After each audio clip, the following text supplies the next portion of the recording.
नमस्कार, सनातन का प्रचार चैनल पर आप सभी का अत्यंत गहराई से स्वागत है।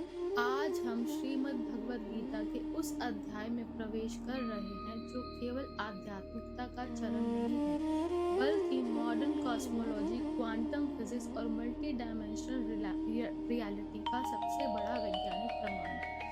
आज हम बात कर रहे हैं अध्याय 11 विश्व रूप दर्शन योग। हम में से अधिकांश लोगों ने सीरियल्स में, चित्रों में या कथाओं में सुना और देखा है कि भगवान श्री कृष्ण ने कई सारे चेहरे दिखाई देते हैं।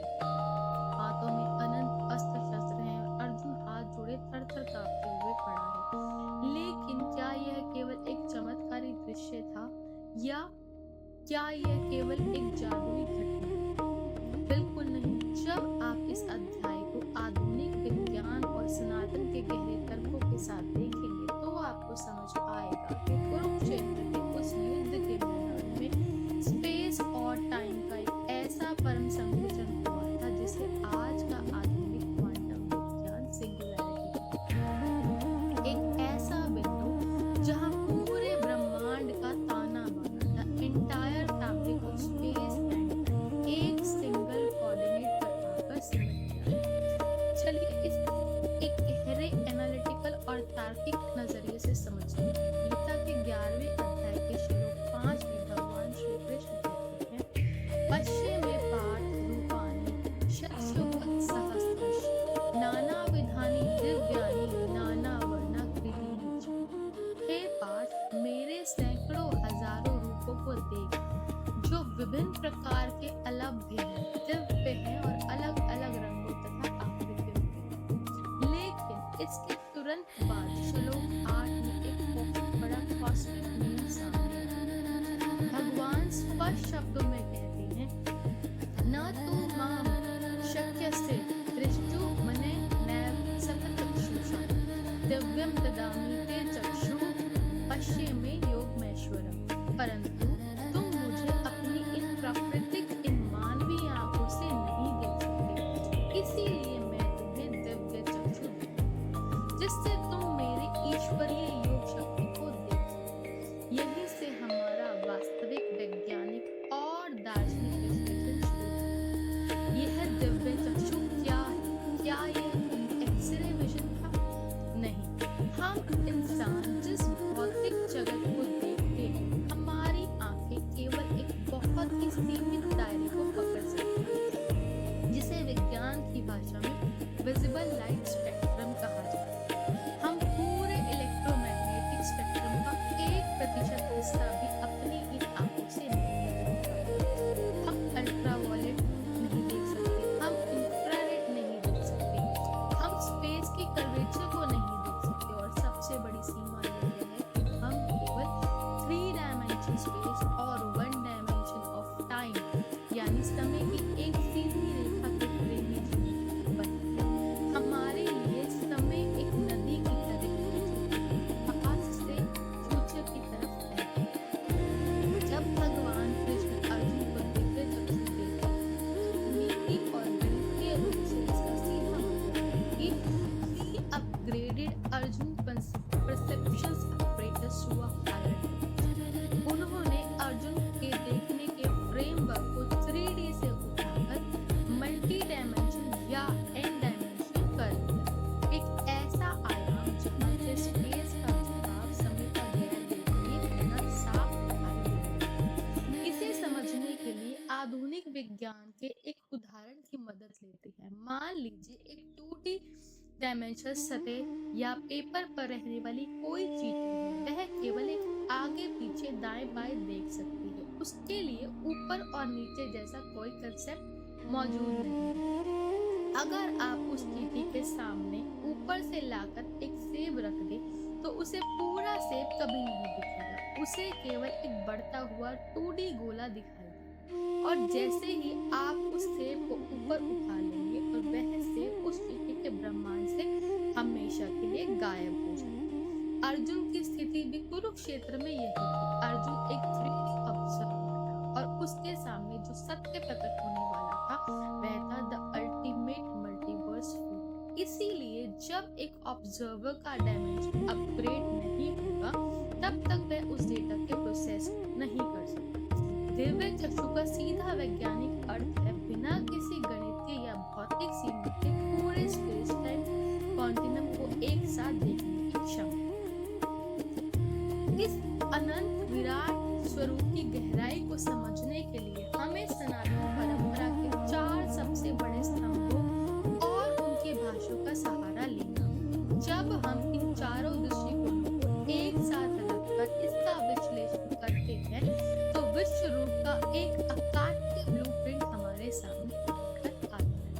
पहला, आदि शंकराचार्य का गीता भाष्य अद्वैत सिद्धांत। सबसे पहले हम विश्लेषण करेंगे आदि शंकराचार्य की गीता भाष्य। शंकराचार्य जी का पूरा दृष्टिकोण शुद्ध अद्वैत पर आधारित। उनका तर्क है कि अर्जुन के विराट स्वरूप जो अलग अलग अनंत दृश्य दिखाई दे रहे थे वे वास्तव में एक दूसरे से अलग थे। शंकराचार्य जी अध्याय 11 के श्लोकों की व्याख्या करते हुए बहुत गहरे शब्द का प्रयोग करते हैं, अधिष्ठान। उनका कहना है कि विश्व रूप का मतलब यह बिल्कुल नहीं कि कृष्ण ने बाहर के ब्रह्मांड में बहुत सारी अलग अलग वस्तुएं, विग्रह और देवता लाकर अपने शरीर पर चिपका ली। ऐसा सोचना अज्ञानता है। शंकराचार्य जी समझाते हैं कि पूरे ब्रह्मांड का जो मूल तत्व है, जो सच्चिदानंद है, जो अल्टीमेट एनर्जी फील्ड है, वही जब अपने मूल रूप में प्रकट होता है तो उसे विश्व रूप कहा जाता है। वह स्पष्ट करते हैं कि अर्जुन को जो दिख रहा था वह वस्तुओं का कोई कलेक्शन नहीं था, बल्कि उसे यह दिख रहा था कि सृष्टि की हर एक वस्तु, हर एक परमाणु वास्तव में एक ही मूल तत्व से उत्पन्न हुआ है, उसी के अंदर टिका हुआ है और उसी का हिस्सा है। आप इसे आधुनिक विज्ञान की यूनिफाइड फील्ड थ्योरी से जोड़कर देखिए। अल्बर्ट आइंस्टाइन अपनी जिंदगी के आखिरी सांस तक एक ऐसी इक्वेशन की खोज कर रहे थे जो ब्रह्मांड के चारों मूल बलों, gravity, electromagnetism, strong nuclear force और वीक न्यूक्लियर फोर्स को एक सूत्र में बांध सके। वे इसे नहीं खोज पाए, लेकिन शंकराचार्य जी के भाष्य के अनुसार भगवान का विश्व रूप ही एक यूनिफाइड फील्ड है, जहाँ प्रकृति के सारे अलग अलग बल और भेद एक परम चेतना के अंदर समाहित हैं। दूसरा, लोकमान्य बाल गंगाधर तिलक। अब चलते हैं एक अत्यंत व्यवहारिक और तार्किक दृष्टिकोण है लोकमान्य गंगाधर तिलक के महान ग्रंथ गीता रहस्य से। तिलक जी इस अभूतपूर्व ग्रंथ के मानी और उनका पूरा ध्यान कर्म योग पर था। तिलक जी का तर्क बेहद अनूठा है। वह एक बहुत ही तार्किक सवाल उठाते हैं।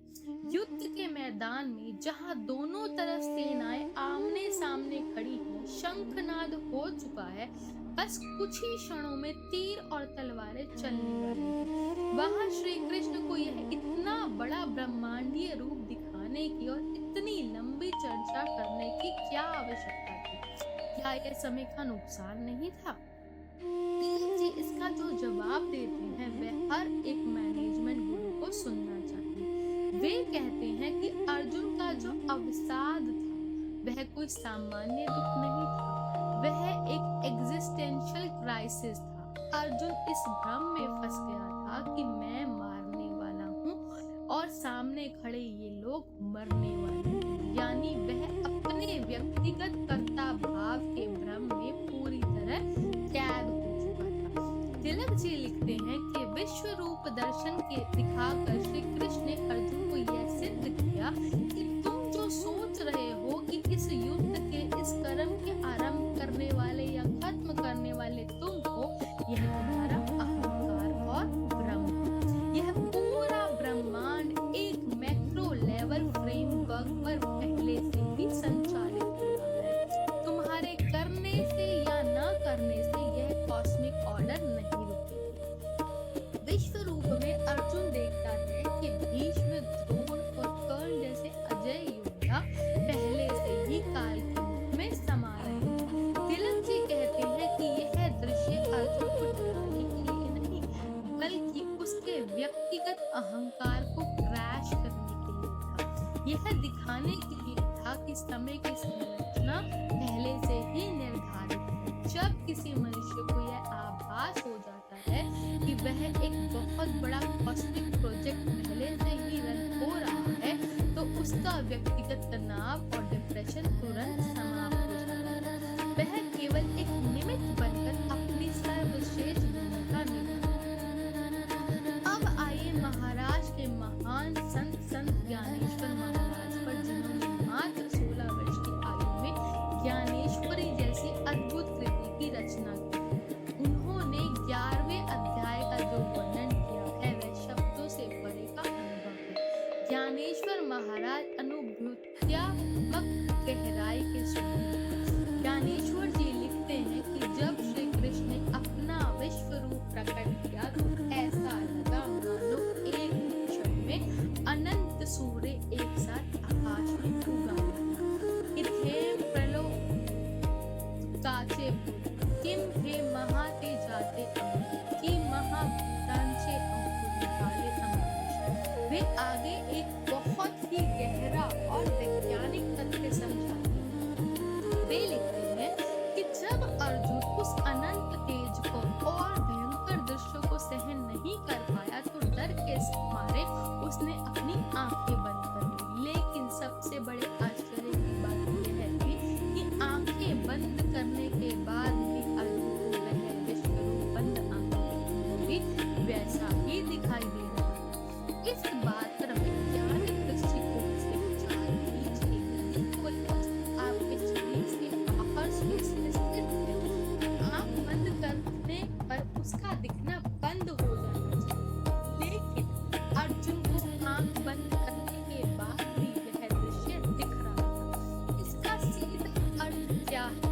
इसका अर्थ यह है कि द विश्व रूप was not external data, it was not known local quantum state। वह केवल अर्जुन के सामने खड़े शरीर में नहीं था, वह अर्जुन की स्वयं की चेतना के अंदर और बाहर एक साथ व्याप्त हो चुका था। ज्ञानेश्वर जी कहते हैं कि उस क्षण अर्जुन का अहम पूरी तरह पिघल गया, ठीक वैसे ही जैसे नमक एक छोटी सी बूंद अर्थात समुद्र में गिरकर पूरा समुद्र बन जाता है। मूल गीता में संजय जो धृतराज को महल में बैठकर कुरुक्षेत्र का सीधा हल सुना रहा है, वह इस दृश्य के स्ट्रक्चरल डिटेल्स देता है। अध्याय 11 के श्लोक 13 में संजय कहता है, तत्रैकस्थं जगत् प्रस्थं प्रविभक्त मने कधा अपश्यद्वदेवस्य शरीरे पांडवस्तदा। उस समय अर्जुन ने देवों के देव भगवान श्री कृष्ण के उस शरीर में एक ही स्थान पर स्थित एक स्तंभ अनेक प्रकार से विभक्त प्रविभक्त मने कधा, इसे संपूर्ण ब्रह्मांड को एक साथ देखा। यहाँ दो मूल संस्कृत शब्दों पर ध्यान देना अत्यंत आवश्यक है।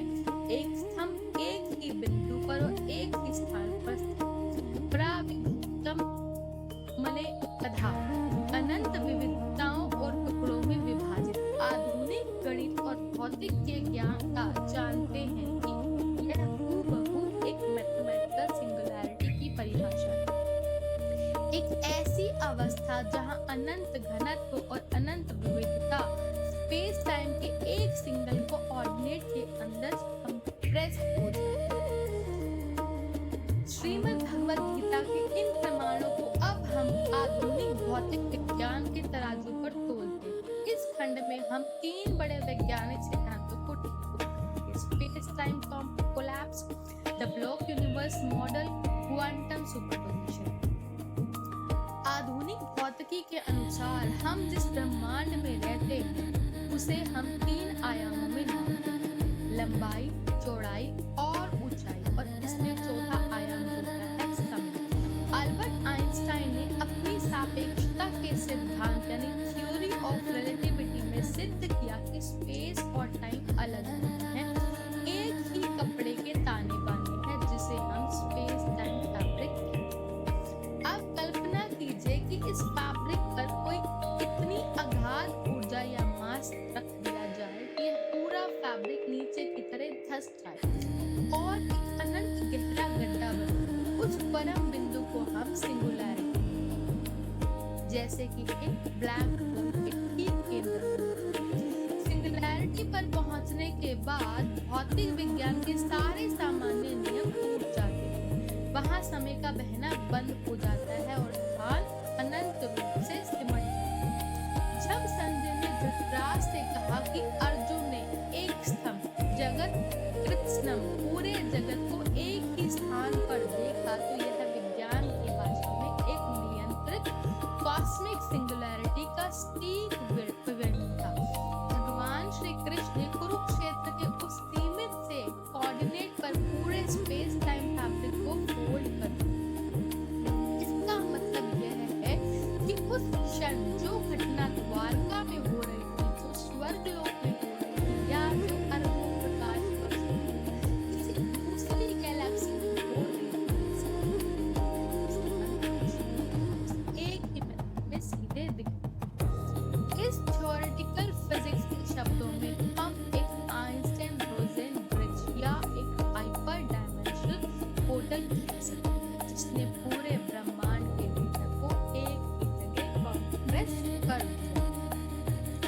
अब आते हैं द ब्लॉक यूनिवर्स थ्योरी और non linear time passage. Gita के 11वें अध्याय के श्लोक 32 में जब अर्जुन पूछता है कि आप कौन हैं, भगवान श्री कृष्ण अपना परिचय देते हुए कहते हैं, कालो अस्मि लोकक्षे कृत प्रविद्दो लोकान समाहुत्तु मिहि प्रविद्।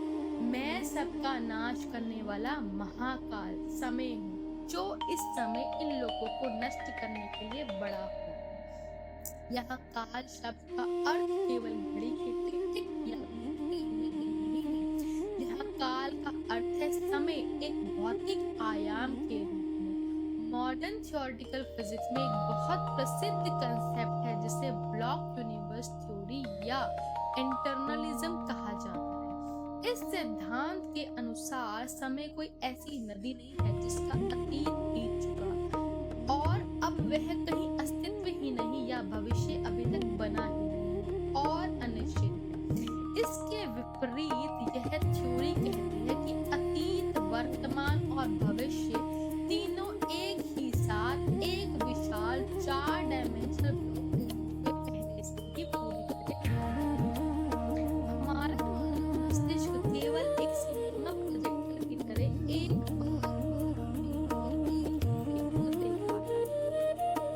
इसलिए हमें भ्रम होता है कि समय आगे बढ़ रहा है। संजय इस अध्याय के श्लोक 28 में लिखता है कि अर्जुन ने देखा कि दुर्योधन, दुशासन, भीष्म और कर्ण समेत दोनों पक्षों के बड़े-बड़े योद्धा भगवान के भयानक दांतों के बीच पिसे जा रहे हैं और उनके सिर कुचले जा रहे हैं। यथा नदीनां बहवो अम्बुवेगा समुद्रमेवाभिमुखा द्रवन्ति तथा त्वमि नरलोकवीरा विशन्ति वक्त्राणे भुवि ज्वलन्ति। जैसे नदियों के बहुत से जल के वेग स्वाभाविक रूप से समुद्र की तरफ ही दौड़ते हैं, वैसे ही ये मनुष्य के बीच आपके प्रज्वलित मुखों में प्रवेश कर रहे हैं। अब यहाँ सबसे बड़े तथ्य पर ध्यान दीजिए। भौतिक दुनिया में कुरुक्षेत्र के मैदान पर अभी तक युद्ध शुरू भी नहीं हुआ है। दुर्योधन बिल्कुल जीवित खड़ा है, पितामह भीष्म रथ पर अस्त्र लिए तैयार है, लेकिन अर्जुन उन्हें मरते हुए और काल के मुख में समाते हुए देख रहा है। How is this possible? यह वैज्ञानिक रूप से तभी संभव है जब अर्जुन के डायमेंशन को उस ब्लॉक यूनिवर्स का एक्सेस दे दिया गया जहाँ आने वाला कल ही पहले से ही एक जियोमेट्रिकल कोऑर्डिनेट की तरह स्थिर खड़ा है। इसे फिजिक्स की भाषा में साइमल्टेनिटी ऑफ टाइम कहते हैं। श्री कृष्ण ने समय के लीनियर एरो टाइम को मोड़कर चक्र बना दिया और अर्जुन को पूरी टाइमलाइन का एक टॉप डाउन व्यू प्रदान कर दिया। थर्ड, क्वांटम सुपरपोजिशन और ऑब्जर्वर। क्वांटम मैकेनिज्म में एक बहुत ही प्रसिद्ध फिनोमेनन है जिसे हम सुपरपोजिशन कहते हैं। यह सिद्धांत कहता है है कि जब तक किसी क्वांटम पार्टिकल जैसे इलेक्ट्रॉन को बाहर से कोई ऑब्जर्वर देख नहीं रहा होता, तब तक वह पार्टिकल एक ही समय में अपनी हर संभावित अवस्था में मौजूद रहता है। वह कण एक ही समय में तरंग भी है, बिंदु भी है, वह हर जगह मौजूद है। लेकिन जैसे ही कोई ऑब्जर्वर उसे देखता है, उसका वेव फंक्शन कॉम्प्लेक्स हो जाता है और वह किसी एक निश्चित जगह पर स्थिर कण बन जाता है। भगवान कृष्ण का वह विश्व रूप वास्तव में क्या था? द अल्टीमेट अनकोलैप्स क्वांटम स्टेट था। इस पूरी सृष्टि की जितनी भी संभावनाएं हैं, जितने भी रूप हैं, जितने भी काल हैं, वे सब एक साथ परम सुपरपोजिशन की स्थिति में वहां मौजूद हैं। अर्जुन ने जब उस रूप को देखा तो उसकी चेतना पर एक ही साथ अनंत संभावनाओं और वास्तविकताओं ने प्रहार किया। इसी वजह से अर्जुन भय से कांप उठा। उसने हाथ जोड़कर प्रार्थना की कि हे श्री कृष्ण, मेरे मन की व्याकुलता को शांत कीजिए और मुझे वापस अपने उस चतुर्भुज या सौम्य रूप का दर्शन कराइए, क्योंकि मेरा यह सीमित मानव मस्तिष्क इस अनंत सुपरपोजिशन के डेटा को प्रोसेस नहीं कर पा रहा है।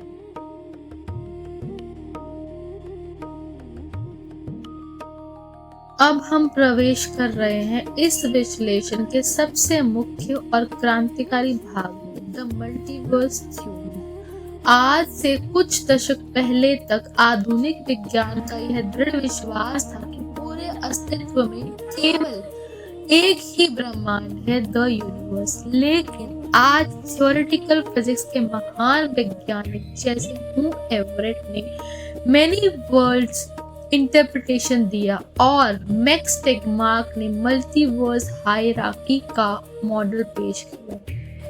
आधुनिक वैज्ञानिकों का मानना है कि हमारे इस ब्रह्मांड के समानांतर अनंत ब्रह्मांड अस्तित्व में है, जहां अलग भौतिकी के नियम हो सकते हैं, अलग समय रेखाएं हो सकती हैं, परंतु हमारे सनातन धर्म और वैदिक कॉस्मोलॉजी में यह अवधारणा हजारों लाखों साल पहले से ही स्थापित है। हम आदिकाल से ही परमात्मा को एक विशेष नाम से पुकारते आए हैं, अनंत कोटि ब्रह्मांड।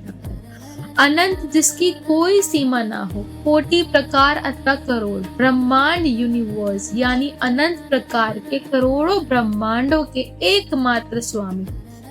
गीता के 11वें अध्याय के श्लोक 15 में अर्जुन साक्षात वर्णन करते हुए कहता है, पश्यामि देवास्त्वं देव देहे सर्वास्तथा भूत विशेष संघान ब्राह्मण विषम कमलासनस्थम विशिष्ट सर्वान उर्गाश्च दिव्यान। हे देव, मैं आपके इस दिव्य शरीर में संपूर्ण देवताओं को, प्राणियों के अनेक समूहों को, कमल के आसन पर विराजमान ब्रह्मा को, शिव को और संपूर्ण दिव्य ऋषियों तथा सर्पों को देख रहा हूँ।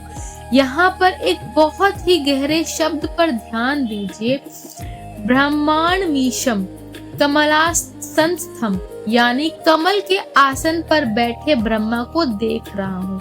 सनातन पुराणों की कॉस्मोलॉजी के अनुसार हर एक ब्रह्मांड का अपना एक ब्रह्मा होता है, जो इस विशेष ब्रह्मांड का सृजक होता है। हम जिन 4 सिर वाले ब्रह्मा जी को जानते हैं, वे केवल हमारे इस छोटे से ब्रह्मांड के निर्माता हैं। लेकिन श्रीमद् भागवत महापुराण और गीता के श्लोक के क्रॉस रेफरेंस से स्पष्ट होता है कि अर्जुन ने भगवान श्री कृष्ण के उस हर एक विराट शरीर में अलग अलग ब्रह्मांडों के अलग अलग रूप और आकार वाले अनेक ब्रह्माओं को एक साथ देखा था। इसे आज का आधुनिक विज्ञान बबल यूनिवर्स या क्यूबशन एटर्नल इन्फ्लेशन कहता है। इसे समझने के लिए कल्पना कीजिए कि एक बहुत बड़ा महासागर है, जिसमें साबुन के अनंत बुलबुले लगातार उठ रहे हैं और विलीन हो रहे हैं। वह हर एक बुलबुला अपने आप में एक संपूर्ण ब्रह्मांड है, जिसके अंदर उसकी अपनी आकाश गंगाएं और ग्रह तारे हैं। हमारी पूरी पृथ्वी, हमारे सूर्य, हमारी मिल्की वे गैलेक्सी केवल एक छोटे से बुलबुले के भीतर स्थित है। और भगवान श्री कृष्ण क्या है? He is that entire ocean। वे वह पूरा महासागर है जिनसे ये अनंत ब्रह्मांड रूपी बुलबुले उत्पन्न हो रहे हैं और उन्हीं में वापस समा रहे हैं। संजय इस विराट स्थिति का वर्णन करते हुए श्लोक 20 में कहता है, धावा पृथ्व्योरि मंत्रम ही व्याप्तम त्वयेन दिशव सर्वम। यह स्वर्ग और पृथ्वी के बीच का जो अंतरिक्ष है तथा संपूर्ण दिशाएं हैं, यह सब केवल आप अकेले से ही पूरी तरह व्याप्त है। अब आप इसे एक गणितीय और भौतिक समीकरण के रूप में देखिए। क्वांटम कॉस्मोलॉजी में एक बहुत ही प्रसिद्ध समीकरण है जिसे व्हीलर डेविड इक्वेशन कहा जाता है। इसे वैज्ञानिक the wave function of universe भी कहते हैं। यह समीकरण पूरे ब्रह्मांड को एक सिंगल क्वांटम स्टेट के रूप में देखता है, जहां बाहर से देखने वाला कोई दूसरा ऑब्जर्वर मौजूद नहीं है। सब कुछ उसी एक सिस्टम के भीतर समाहित है। भगवान श्री कृष्ण का यह वह विश्व रूप वही परम वेव फंक्शन था। यह ब्रह्मांड का वह पूर्ण स्वरूप था जहां ब्रह्मांड स्वयं को अर्जुन के माध्यम से देख रहा था। श्री कृष्ण ने अर्जुन को यह सिद्ध कर दिया कि तुम जिसे प्रकृति या सृष्टि समझ रहे हो वह मुझसे भिन्न नहीं है। स्पेस का हर एक डिग्री, डायमेंशन का हर एक कोऑर्डिनेट और स्ट्रिंग थ्योरी के जो 11 आयाम वैज्ञानिक खोज रहे हैं, वे सब परम चेतना के कंपन मात्र है।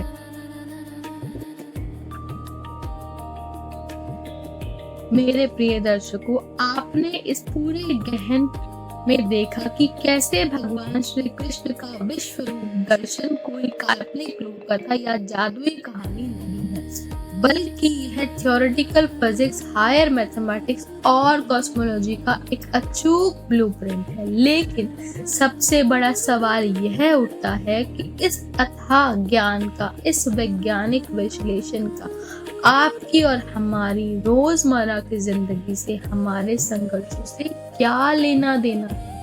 भगवान श्री कृष्ण ने अर्जुन को यह सब दिखाकर उसके भीतर ऐसा क्या बदल दिया?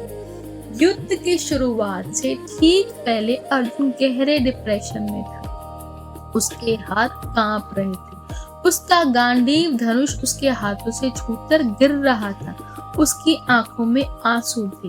क्यों? क्योंकि अर्जुन खुद को बहुत बड़ा कर्ता समझ रहा था। वह इस जाल में फंस गया था कि यदि मैंने तीर चलाया तो मेरे सामने खड़े ये लोग मर जाएंगे, इसका भयंकर पाप मुझे लगेगा, मैं अपने ही कुल का विनाश करने वाला पापी बनूंगा। इसका पूरा ध्यान केवल एक ही बिंदु पर केंद्रित था, मैं। The moment he saw the विश्व रूप, जैसे ही उसने उस विराट ब्रह्मांडीय स्वरूप को देखा, उसका वह व्यक्तिगत अहंकार ताश के पत्तों की तरह ढह गया। उसे समझ आ गया कि इस अनंत मल्टीवर्स में जहां करोड़ों अरबों ब्रह्मांड हर क्षण उत्पन्न हो रहे हैं और नष्ट हो रहे हैं, जहां समय के विशाल ब्लॉक में भूत, वर्तमान और भविष्य पहले से ही रचित है, वहां उसकी व्यक्तिगत सत्ता एक छोटे से परमाणु के अरबवें हिस्से में से भी छोटी है। और यह जीवन का सबसे बड़ा मनोविज्ञान है। जब आपका व्यक्तिगत अहंकार क्रैश होता है तो आपका सारा डर और तनाव उसी क्षण समाप्त हो जाता है। भगवान श्री कृष्ण इसके तुरंत बाद श्लोक 33 में अर्जुन को उनके माध्यम से पूरी मानवता को सबसे बड़ा रणनीतिक मैनेजमेंट लेसन देते हैं। भगवान ने कहा, तस्मात् मुत्तिष्ठ यशो लभस्व जित्वा शत्रुन भुंक्ष्व राज्यम समृद्धम मया वैतिः निहिता पूर्वमेव निमित्त मात्रम भव सव्ये साचिन्। इसलिए तुम उठो, खड़े हो जाओ और यश प्राप्त करो। अपने शत्रुओं को जीत कर इस समृद्ध राज्य का उपभोग करो। ये सब के सब योद्धा पहले से ही मेरे द्वारा मारे जा चुके हैं। हे सव्यसाची, दोनों हाथों से तीर चलाने वाले अर्जुन, तुम तो केवल एक निमित्त मात्र यानी केवल एक माध्यम, एक उपकरण बन जाओ। यही सनातन का सिखाया हुआ अल्टीमेट ग्रोथ माइंडसेट है। जब आप अपने जीवन में किसी बहुत बड़े प्रोजेक्ट पर काम कर रहे हो, जब आप अपने करियर के किसी बहुत बड़े लक्ष्य का पीछा कर रहे हो और जब परिणाम की चिंता आपको अवसाद या एंजाइटी से घेर ले, तो अपनी आंखें बंद करके इस विराट कॉस्मिक सिस्टम को याद करना। याद रखना कि आप इस अगाध ब्रह्मांडीय संचालन के एक बहुत ही छोटे लेकिन बहुत ही महत्वपूर्ण हिस्से हो। आपको परिणाम का बोझ अपने सिर पर नहीं उठाना है। परिणाम तो ब्रह्मांड के अकाट्य नियमों के अनुसार पहले से ही निर्धारित है। आपका एकमात्र कर्तव्य यह है कि आप अपनी कार्य क्षमता को 100% पर लेकर आए। अपने कर्म को पूरी जिम्मेदारी, पूरी ईमानदारी से करें और उस परम ईश्वरी चेतना के साथ अलाइन होकर इस संसार में एक बेहतरीन निमित्त बन जाएं। हमारी सनातन संस्कृति ने आज से हजारों वर्ष पहले कुरुक्षेत्र के मैदान में वह सत्य साक्षात दिखा दिया था, जिसे आज का आधुनिक विज्ञान गणित के छोटे छोटे समीकरणों के रूप में समझने का प्रयास कर रहा है। हमारे धर्म ग्रंथ थ्योरेटिकल फिजिक्स का सर्वोच्च शिखर है और हमारी गीता व्यवहारिक जीवन को जीने का सबसे अचूक मैनुअल है। मैं आशा करती हूँ कि विश्व रूप दर्शन का यह संपूर्ण वैज्ञानिक, तार्किक और शास्त्रीय विश्लेषण आपकी चेतना और चिंतन को एक नई और शाश्वत ऊंचाई पर ले गया हो।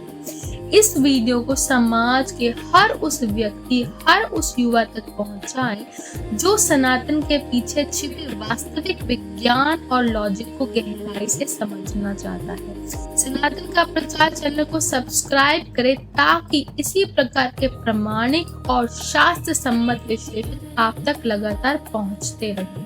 कल हम मिलेंगे डे 13 पे द पावर ऑफ डिवोशन यानी भक्ति योग में, जहां हम विज्ञान के नजरिए से देखेंगे कि अनंत कॉस्मिक एनर्जी फील्ड से जुड़ने का सबसे सरल और सबसे शक्तिशाली मनोवैज्ञानिक तरीका क्या है। तब तक के लिए अपने भीतर के हर भ्रम को दूर कीजिए और अपनी जिंदगी के युद्ध में एक अजय निमित्त बनिए। प्रेम से कहिए राधे राधे।